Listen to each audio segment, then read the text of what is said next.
मातृत्व यानी कि किसी भी महिला के जीवन का सबसे सुखद पल। नमस्कार, इसी पर हमारी खास पेशकश आप देख रहे हैं। आपके साथ मैं हूं कंचन डोगरा। और किसी भी परिवार के लिए सबसे अहम और सुखद पल वो होता है जब उसके घर के आंगन में नन्हे बच्चे की किलकारी गूंजती है। पर कई बार कुछ महिलाओं में कुछ कारणवश इस तरह की खुशी उनके नसीब में नहीं आ पाती है। पर अब निराश होने की जरूरत नहीं है, क्योंकि आईवीएफ टेस्ट ट्यूब बेबी तकनीक के जरिए आप इस सुख को पा सकती हैं। आप भी मां बन सकती हैं। और इसी पर यानी कि आईवीएफ और निसंतानता आईवीएफ तकनीक के बारे में बिल्कुल बारीक में जानकारी आप तक पहुंचाने के लिए मेरे साथ स्टूडियो में इस समय बहुत ही खास मेहमान मौजूद हैं। एक एक करके उनका परिचय आप तक करवा देती हूं। डॉक्टर नितिश मोडिया हमारे साथ हैं, जो कि चीफ एम्ब्रियोलॉजिस्ट हैं, इंदिरा आईवीएफ उदयपुर। डॉक्टर राम्या मिश्रा हमारे साथ हैं, आईवीएफ स्पेशलिस्ट है, इंदिरा आईवीएफ कानपुर से हैं। डॉक्टर नवीना सिंह हमारे साथ हैं, आईवीएफ स्पेशलिस्ट है, ये भी इंदिरा आईवीएफ मुंबई से। आप तीनों मेहमानों का बहुत बहुत स्वागत है हमारी इस खास पेशकश में। और तमाम वो कॉलर्स जो हमारे नंबर इस समय अपने टेलीविजन स्क्रीन पर देख रहे हैं, कॉल करिए हमें और अपने किसी भी सवाल का जवाब हमारे इन एक्सपर्ट से आप ले सकते हैं। सबसे पहले डॉक्टर नितिश, मैं आपके पास आना चाहूंगी और आपसे जानना चाहूंगी कि आईवीएफ तकनीक जो है वो अपने आप में बहुत बड़ा आविष्कार है, लेकिन मैं और मेरे तमाम दर्शक ये जानना चाहते हैं कि आविष्कार आखिर हुआ क्यों है और कैसे किया गया है। इसका चलन बहुत बढ़ गया है। आखिर क्या इतनी जरूरत पड़ी कि इस तकनीक को मेडिकल में लाया गया? आईवीएफ जो तकनीक है जिसका आविष्कार 1978 में हुआ था, वो इस चीज को ध्यान में रखे हुआ था कि जिन महिलाओं की जो ट्यूब्स हैं वो जब बंद हुआ करती थी तो उनके पास कोई ऑप्शन अवेलेबल नहीं था सिवाय कि लेप्रोस्कोपी या दूरबीन की ऑपरेशन करवाने के अलावा। और काफी समय दूरबीन का ऑपरेशन कराने के बावजूद भी वो महिलाएं कंसीव नहीं कर पाती थी, और इस वजह से आईवीएफ तकनीक का आविष्कार हुआ। उससे पहले कि हम ये जाने आईवीएफ तकनीक क्या होती है, पहले ये जान लेते हैं कि नेचुरली बच्चा कैसे कंसीव होता है। तो नेचुरली औरत के अंडाशय से एक अंडा जो है वो ट्यूब के अंदर आ जाता है, वहीं पर उस अंडे का शुक्राणु से मिलन होता है और एक भ्रूण की उत्पत्ति होती है। 3 से 4 दिन में ये जो भ्रूण है वो गर्भाशय तक आके गर्भाशय में चिपक जाता है और 9 महीने यहाँ पर पलता बढ़ता है और डिलीवरी के जरिए ये बाहर निकल जाता है। किसी भी कारणवश अगर अंडे और शुक्राणु का मिलन ट्यूब्स के अंदर नहीं हो पा रहा है तो आईवीएफ टेक्निक उनके लिए यूजफुल है। आईवीएफ टेक्निक में महिला के अंडाशय से अंडे बाहर निकाले जाते हैं, लेबोरेटरी में उसके पुरुष के शुक्राणु से फर्टिलाइज करके भ्रूण बनाया जाता है और 3 से 5 दिन में ये जो भ्रूण है वो महिला के गर्भाशय में ट्रांसफर कर दिया जाता है। तो ट्यूब की चलते इस तकनीक का आविष्कार हुआ, बट आजकल काफी सारी प्रॉब्लम्स इस टेक्निक से केटर हो पा रही है क्योंकि इसमें काफी एडवांसमेंट हो गया है। जी, तो ये माना जाएगा कि अपने आप में बहुत बड़ा आविष्कार है जिसने अब तक दुनिया भर में कई निसंतान महिलाओं को मां बनाया है, मां बनने का सुख प्रदान किया है। डॉक्टर राम्या, पिछले कुछ सालों से देश में जो इनफर्टिलिटी का जो लेवल है, समस्या है, वो काफी बढ़ती चली गई है। इसके बढ़ने के पीछे के आपको कारण क्या लगते हैं? देखिए, पिछले कई सालों से इनफर्टिलिटी की समस्या वाकई बहुत ज्यादा बढ़ चुकी है। इसका जो मेन रीजन है वो है हमारा आजकल का लाइफस्टाइल। हमारा आजकल का लाइफस्टाइल जो है, खाने पीने का जो तरीका है उसमें पेस्टिसाइड्स का यूज और जो भी हमारी रहने सहने के तरीके होते हैं, इसकी वजह से बहुत ज्यादा इसके ऊपर प्रॉब्लम्स आ रही हैं इनफर्टिलिटी की। इसके अलावा जो सबसे इम्पोर्टेंट फैक्टर आजकल हम लोग देखते हैं, लेट मैरिजेस। जैसे लेडीज आजकल बहुत करियर ओरिएंटेड हो चुकी हैं। शादी की जो पहले उम्र हुआ करती थी 20 से 25 साल के बीच में होती थी, आज वो हमारी उम्र बढ़ करके 25 से 30 के बीच में आ चुकी है, जिसकी वजह से जैसे कि हम लोगों ने पहले भी देखा हुआ है कि उम्र के साथ में महिलाओं की जो क्षमता होती है, प्रजनन क्षमता होती है, ये कम हो जाती है। इसका बहुत बड़ा प्रभाव हमारे इनफर्टिलिटी के ऊपर पड़ रहा है। इसके अलावा आजकल हम लोग देखते हैं स्ट्रेस लेवल, जो हमारा लाइफस्टाइल है, इसकी वजह से हम सुबह जॉब पे जाते हैं, शाम को लेट आ रहे हैं, स्ट्रेस लेवल बहुत ज्यादा बढ़ चुका है। पोल्यूशन एक बहुत बड़ा रीजन है आजकल इनफर्टिलिटी की समस्या की। जी, डॉक्टर नवीना, कई महिलाओं में अधिक उम्र के कारण पीरियड्स बंद हो जाते हैं, और क्या ऐसी महिलाएं मां बन सकती हैं आपके हिसाब से? जी बिल्कुल, ऐसी महिलाएं बिल्कुल मां बन सकती हैं और मेनोपॉज एक बहुत ही नॉर्मल प्रक्रिया है। लेकिन इसके पहले हमें ये जानना बहुत जरूरी है कि एक महिला और पुरुष में एक बहुत मेजर डिफरेंस होता है। एक पुरुष अगर नॉर्मल है तो वो चाहे जितने भी उम्र का हो जाए, उनके अंडकोश में शुक्राणु लगातार बनते रहते हैं और इनके वीर्य के सैंपल में हमें दिखाई देते हैं। लेकिन हर महिला जन्म से ही एक फिक्स्ड और निर्धारित अंडों के साथ जन्म लेती है। जन्म के समय ये अंडों की संख्या अंदाजन 3 लाख के करीब होती है, लेकिन आश्चर्य की बात यह है कि सिर्फ 300 से 500 अंडे जो होते हैं ये एक महिला के पूरे प्रजनन जीवन यानी कि उसकी पूरी रिप्रोडक्टिव लाइफ में इस्तेमाल होते हैं। तो जैसे जैसे महिला की उम्र बढ़ती है ये अंडों की संख्या में गिरावट शुरू हो जाती है। 30 से 32 साल की उम्र में ये अंडों में गिरावट शुरू होती है। महिला जब 35 इयर्स की होती है तो ये जो गिरावट है ना सिर्फ संख्या में होती है, उन अंडों की क्वालिटी में भी होती है। और 45 और 50 की उम्र में ये अंडों की जो गिरावट है ये पूरी तरह से हो जाती है और महिला को माहवारी आनी बंद हो जाती है। इस पूरी प्रक्रिया को मेनोपॉज कहते हैं। लेकिन कुछ महिलाएं होती हैं जिन्हें जन्म से ही कम अंडे निर्धारित होते, तो ऑब्वियसली इनके अंडों की जो गिरावट है वो समय से बहुत पहले ही शुरू हो जाती है। 40 इयर्स के उम्र के पहले इन महिलाओं को माहवारी आनी बंद हो जाती है। इस कंडीशन को हम प्री मैच्योर ओवेरियन फेलियर या प्री मैच्योर मेनोपॉज कहते हैं। तो ऐसी महिलाओं को जिनको समय से ही पहले माहवारी बंद हो जाती है तो इनमें हार्मोन का अभाव होता है, यानी कि हार्मोन कम होते हैं, जिसकी वजह से इनकी जो बच्चेदानी है वो नॉर्मल बच्चेदानी की अपेक्षा साइज में काफी छोटी होती है।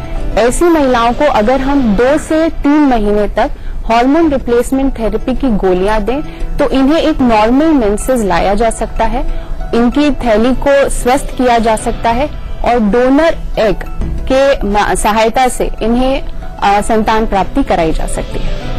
तो हमारी वो महिला दर्शक जो इस समय टेलीविजन देख रही हैं और पीरियड्स जिनको आने बंद हो गए हैं वो निराश ना हो, क्योंकि पीरियड्स ना आने के बाद भी आप आईवीएफ इस तकनीक से मां बन सकती है। चलिए हमारे इस प्रोग्राम में पहले कॉलर हमारे साथ जुड़ चुके हैं। हमारे साथ हैं राजेश गोरखपुर से। राजेश, अपना सवाल पूछिए। मैं डॉक्टर साहब से पूछना चाहता हूँ कि हमें बच्चा नेचुरली कंसीव नहीं हुआ, हमने 3 बार आईयू करवाया लेकिन कोई फायदा नहीं हुआ, तो हमें अब क्या करना चाहिए मैम? देखिए, आईयूआई जो टेक्निक है राजेश जी वो आजकल काफी कॉमन हो गई है। मतलब किसी भी निसंतान दंपति को कंसीव नहीं हो रहा है और अगर वो डॉक्टर के पास जाते हैं तो डॉक्टर बोलते हैं कि चलो एक बार आईयूआई ट्राई कर लेते हैं, कोशिश करके देख लेते हैं, जो कि बहुत गलत है। आईयूआई टेक्निक में आपको एक सिंपल शब्दों में बताऊं क्यों आविष्कार हुआ था। जिन पुरुषों के जो शुक्राणु की मात्रा है वो 15 मिलियन पर एमएल, जो कि एक WHO का क्राइटेरिया है, उससे अगर कम हो तो वो नेचुरली कंसीव नहीं कर सकते हैं। तो आईयूआई से उनको थोड़ा सा नेचुरल से ज्यादा मदद मिलती है। आईयूआई तकनीक में पति के शुक्राणु लेके उसको वॉश करके महिला के गर्भाशय में उसको इंजेक्ट कर दिया जाता है, जो कि almost like a natural process ही है। पर क्योंकि इसका यूज काफी ऐसा हो गया है कि भाई नहीं हो रहा है तो आईयूआई करा लो, ये नहीं हो रहा है तो वो करा लो, बट हमारे लिए ये जानना जरूरी है कि एग्जैक्टली उस कपल की प्रॉब्लम क्या है, उसके लिए कौन सी टेक्निक का सिलेक्शन करा जाए। आपकी केस की अगर बात करें, अगर आप 3 से 4 बार नेचुरली आईयूआई से नहीं कंसीव कर पाए हैं तो आपको जो नेक्स्ट ऑप्शन है वो आईवीएफ के लिए ही जाना पड़ेगा। तो आप आईवीएफ या टेस्ट बेबी तकनीक के लिए जा सकते हैं। राजेश, बहुत शुक्रिया आपका हमें कॉल करने के लिए। और वो तमाम कॉलर जो हमसे बात करना चाहते हैं, हमारे एक्सपर्ट से अपने सवालों के जवाब चाहते हैं, हमारे नंबर लगातार आपके टेलीविजन स्क्रीन पर फ्लैश हो रहे हैं, तुरंत कॉल कीजिए। डॉक्टर राम्या, निसंतानता जो है ये अपने आप में बहुत बड़ा अभिशाप माना जाएगा। इन दंपतियों को ये पता भी नहीं चल पाता है कि वो क्या कारण है ऐसे जिससे वो इस स्थिति से गुजर रही हैं। जांच करवाएं तो किस तरह से करवाएं, क्या होता है सही प्रोसेस? आप बताएं कि जांच किस तरह से सही तरीके से करवानी चाहिए। जी हाँ, हमारे पास बहुत सारे पेशेंट्स आते हैं और शादियों के उनके कई साल बीत चुके होते हैं, किसी के 5 साल, किसी के 10 साल, बहुत से टेस्ट भी करवा चुके हैं। लेकिन जब उनसे ये सवाल पूछो कि प्रॉब्लम क्या बताई है आपको, तो किसी को नहीं पता होता है। बोलते हैं कि डॉक्टर साहब कुछ भी नहीं प्रॉब्लम बताई जा रही है। लेकिन हम आपको बताते हैं कि कम से कम अगर हम लोग महिला या स्त्री दोनों के टेस्ट साथ में करें, और सिर्फ 4 टेस्ट ऐसे होते हैं जिनको अगर हम कर लें तो हमें ये चीज क्लैरिफाई हो जाती है, जिसमें हम लोग 4 चीजें देखते हैं कि स्पर्म की नंबर कितना है, उनकी गुणवत्ता या फिर उनकी क्वालिटी कैसी है, उनकी मॉर्फोलॉजी कैसी है, या फिर क्षमता कितनी है। इसके अलावा अगर हम स्त्रियों की बात करें तो स्त्रियों के लिए सबसे इम्पोर्टेंट जो टेस्ट होता है वो होता है उनके बॉडी में एग्स का बनना या अंडों की स्थिति क्या है, अंडों की नंबर कितना है। कभी कभी ऐसा होता है कि अंडों की संख्या अच्छी होती है लेकिन अंडा फट नहीं रहा होता है, उस कंडीशन को हम लोग बोलते हैं पॉलीसिस्टिक ओवेरियन डिजीज। कभी कभी अंडाशयों में खून की गांठें होती हैं या फिर सिस्ट्स होते हैं, जिनकी वजह से अंडे जो होते हैं समय से नहीं फट पाते हैं, इस वजह से दिक्कतें आती हैं। अगर हम ये जान लें कि हमारी ट्यूबें खुली हुई है कि नहीं, तो इम्पोर्टेंट ये बहुत इंपॉर्टेंट फैक्टर होता है। ट्यूमर को जांचने के लिए हमारे पास में HSD या फिर हिस्टोसाल्पिंगोग्राफी टेस्ट अवेलेबल है, या फिर हम लैप्रोस्कोपी के थ्रू भी इनको चेक कर सकते हैं। तीसरा जो सबसे इंपॉर्टेंट फैक्टर स्त्रियों के लिए होता है वो होता है उनके गर्भाशय की स्थिति या फिर यूट्रस की कंडीशन क्या है। हम लोग सोनोग्राफी के थ्रू देख सकते हैं कि गर्भाशय में कोई फाइब्रॉइड्स या फिर बड़ी बड़ी रसोलियां तो नहीं है। इसके अलावा गर्भाशय की जो परत जिसको हम एंडोमेट्रियम कहते हैं अपनी भाषा में, एंडोमेट्रियम की क्या स्थिति है। अगर हम इन 3-4 बातों को जान लें तो हमें डे 1 पे मालूम पड़ जाता है कि रीजन क्या है कि बच्चा नहीं हो रहा है, और उनका इलाज हम सही तरीके से करें तो डेफिनेटली प्रेगनेंसी संभव हो जाती है। तो डॉक्टर रामिया से हमने जाना कि पुरुष भी निसंतानता का कारण बन सकते हैं। ऐसे में जो सवाल होता है सबसे बड़ा वो यही है कि जिन पुरुषों में शुक्राणु की मात्रा कम होती है, क्या उनके लिए ट्रीटमेंट ऑप्शंस अवेलेबल होते हैं? बिल्कुल। जैसे कि डॉक्टर रम्या ने हमें बताया कि निसंतानता महिला कारणों और पुरुष कारणों दोनों की वजह से हो सकती है। 30 से 40% जो निसंतानता है वो पुरुष कारणों की वजह से होती है। WHO द्वारा जो निर्धारित नॉर्मल शुक्राणुओं की संख्या है वो 15 मिलियन प्रति ml है। तो जिन पुरुषों में शुक्राणु की संख्या 15 मिलियन या इससे अधिक है वो नॉर्मल प्रयत्न कर सकते हैं, लेकिन अगर जिनकी संख्या 10 से 15 मिलियन प्रति ml है तो ये IUI तकनीक का भी लाभ उठा सकते हैं संतान प्राप्ति के लिए। अगर इससे भी कम है या मान लीजिए 5 मिलियन पर ml है तो ये जो पुरुष हैं वो IVF की एक एडवांस टेक्निक है ICSI, इसका उपयोग करके संतान प्राप्ति कर सकते हैं। ICSI प्रक्रिया में हम पुरुष के जो एक स्वस्थ मॉर्फोलॉजी वाला शुक्राणु होता है यानी जीवित अच्छी गतिशीलता वाले शुक्राणु को महिला के एक अंडे में एक पिपेट के माध्यम से इंजेक्ट करते हैं। तो ये पुरुष ICSI प्रक्रिया के माध्यम से संतान प्राप्ति कर सकते हैं। लेकिन वो पुरुष जिनके वीर्य में शुक्राणुओं की संख्या 0 है या 0 है, उनमें हमें ये जानना बहुत जरूरी है कि इनके अंडकोश में शुक्राणु बन रहे हैं कि नहीं। तो ये हम कुछ हार्मोन टेस्ट और टेस्टिकुलर बायोप्सी जिसे TSA कहते हैं इसके माध्यम से पता कर सकते हैं कि इनके अंडकोश में शुक्राणु बन रहे हैं कि नहीं। अगर टेस्टिकुलर बायोप्सी में हमें शुक्राणु दिख रहे हैं जिनकी मॉर्फोलॉजी ठीक है, वो जीवित हैं, तो यही शुक्राणु हम ICSI प्रक्रिया के लिए इस्तेमाल कर सकते हैं। लेकिन अगर हमें टेस्टिकुलर बायोप्सी में भी शुक्राणु नहीं दिख रहे तो ये पुरुषों को डोनर स्पर्म की सहायता से संतान प्राप्ति कराई जा सकती है। पुरुषों के चेहरे पर भी मुस्कुराहट आ गई होगी क्योंकि उनके लिए भी इस समस्या का हल है, यानी कि ट्रीटमेंट अवेलेबल है। डॉक्टर नीतीश, आपसे मेरा सवाल है कि मैं अक्सर लोगों को ऐसा कहते हुए सुनती हूँ कि IVF तकनीक जो है वो हमारे लिए सबसे आखिर में है, मतलब जब कहीं से कुछ नहीं होगा तो इसको हम एक लास्ट ऑप्शन की तरह मान के चलेंगे। आपसे सवाल ये है कि क्या IVF के लिए कोई उम्र होती है इस तकनीक के लिए? देखिए, जैसे कि डॉक्टर रामिया ने बताया कि जो इनफर्टिलिटी की प्रॉब्लम है वो काफी बढ़ गई है, जो कि आज से करीबन 1 डिकेड पहले जो 10% हुआ करती थी, आज के डेट में वो करीबन 13 से 14% हो गई। मतलब हर 8 परिवार में से 1 परिवार नॉर्मल कंसीव नहीं कर पाता है, उसको प्रॉब्लम आती है कंसीव करने में। जहां तक IVF की एज की बात करी जाए, वे महिलाएं जिनकी एज 23 साल से 50 साल तक की उम्र की जो महिलाएं हैं वो IVF टेक्निक के लिए जा सकती हैं। दूसरा, ये काफी कॉमन हमको सुनने को मिलता है कपल से कि सब तरह के स्टैंडर्ड ट्रीटमेंट करा लिया और कंसीव नहीं हो रहा है तो वो सोचते हैं कि IVF एक लास्ट ऑप्शन है कि भाई कुछ नहीं हुआ तो IVF से तो कंसीव हो ही जाएगा। बट जैसे कि सबको पता है कि औरत की जो उम्र है वो बहुत इंपॉर्टेंट है, क्योंकि औरत की उम्र के साथ उसके अंडे की जो क्वालिटी है और जो क्वांटिटी है वो डिग्रेड हो जाती है। अब मान लीजिए किसी महिला को 25 साल की उम्र में ये पता चला कि मुझे इनफर्टिलिटी है और वो गलत ट्रीटमेंट में चली गई और उसकी मान लीजिए उम्र 35, 36 या 37 साल हो गई, उस समय हो सकता है कि उसको IVF टेक्निक से भी कंसीव करने में दिक्कत आए। तो हमारी हर पेशेंट को या हर मरीज को यही सलाह होती है कि अगर आप 2 से 3 साल स्टैंडर्ड ट्रीटमेंट करा चुके हैं और कंसीव नहीं कर पा रहे हैं तो IVF एक बेहतर विकल्प है, जिसकी प्रेगनेंसी या जो सक्सेस रेट्स है वो वर्ल्ड में सबसे हाईएस्ट है। तो आप बेझिझक होकर बिना समय बर्बाद करे IVF प्रक्रिया के लिए जा सकते हैं। तो IVF तकनीक को लास्ट ऑप्शन ना माने, सबसे बेस्ट ऑप्शन मान के ही आगे चले। हमारे साथ दिल्ली से रिचा जुड़ गई है हमारी कॉलर। रिचा, अपना सवाल पूछिए। मैम, मैं ये जानना चाहती हूँ कि मैंने सुना है IVF में बच्चे मशीन में बनते हैं, और ये नॉर्मल बच्चों से थोड़े अलग होते हैं, क्या ऐसा सही में होता है? जी हाँ ऋचा जी, आपने बहुत ही इम्पोर्टेंट क्वेश्चन पूछा है हमसे, क्योंकि ये बहुत बड़ा मिसकंसेप्शन या फिर मिथ है सोसाइटी के अंदर कि जो आईवीएफ या टेस्ट ट्यूब बेबी वाले जो बच्चे होते हैं ये पूरे 9 महीने टेस्ट ट्यूब में ही पलते हैं। आईवीएफ हमारी सिर्फ एक टेक्निक है, सिर्फ एक एडवांस टेक्निक है जिसके द्वारा हम एक अंडे को एक शुक्राणु से मिलाकर लैब में एम्ब्रियो रेडी करते हैं 3 से लेकर 5 दिन, जैसे कि नीतीश सर ने बताया भी था शुरुआत में। तो ये सिर्फ एक प्रक्रिया है बच्चे बनाने की। उसके बाद में हम जब 5वें दिन या तीसरे दिन भ्रूण को हम लोग गर्भाशय में प्रत्यारोपित कर देते हैं, इसके बाद की जो पूरी प्रक्रिया होती है ये बिल्कुल नेचुरल तरीके से होती है। जो दुनिया की पहली टेस्ट ट्यूब बेबी थी जिसका कि हमने बताया था लुईस ब्राउन, या भारत की जो फर्स्ट टेस्ट ट्यूब बेबी थी हर्षा चावला, इनको भी आज नेचुरल बच्चे हो चुके हैं। दुनिया भर में लगभग 50 लाख बच्चे आज आईवीएफ के थ्रू हो चुके हैं। तो ये सब चीजें ये इंडिकेट करती हैं कि ये बच्चे भी पूरी तरीके से नॉर्मल हैं। और आईवीएफ के जो बच्चे होते हैं, इनफैक्ट जो पेशेंट्स हमारे पास में आते हैं वो भी हमें ये बताते हैं कि वो बच्चे जो उनके हैं वो नॉर्मल बच्चों से ज्यादा एक्टिव हैं। तो एक तरीके से बहुत ही सेफ टेक्निक है ये। और पहले जो हम लोग ये सोचा करते थे कि पता नहीं ये बच्चे कैसे होंगे, हम और आपकी तरह नॉर्मल होंगे कि नहीं, ये बच्चे पूरी तरीके से नॉर्मल ही होते हैं। लोग बहुत ज्यादा हिचकिचाते थे ये भी बताने से कि हम लोग आईवीएफ का यूज करके हम लोग आईवीएफ टेक्निक के द्वारा हमको बच्चा हो रहा है। इस चीज में लोगों को हिचक होती थी दूसरे को बताने में, बट इसको भी लेकर सोसाइटी में अब काफी एक्सेप्टेंस आ चुका है। लोग आगे बढ़ के सही टाइम पर आकर के इस टेक्निक का यूज करके और संतान प्राप्ति की तरफ बढ़ रहे हैं। रिचा, बहुत शुक्रिया आपका हमें कॉल करने के लिए। डॉक्टर रामिया ने बताया कि एडवांस तकनीक है। तो डॉक्टर नवीना, ऐसे में सवाल ये जाहिर सी बात है तमाम दर्शकों के मन में उठ रहा होगा कि आईवीएफ जो है एक बहुत ही एडवांस तकनीक है, बहुत महंगी तकनीक होगी। तो क्या ये वाकई में सही है कि आईवीएफ एडवांस और महंगी तकनीक है, और अप्रॉक्स कितना खर्चा इसमें आता होगा?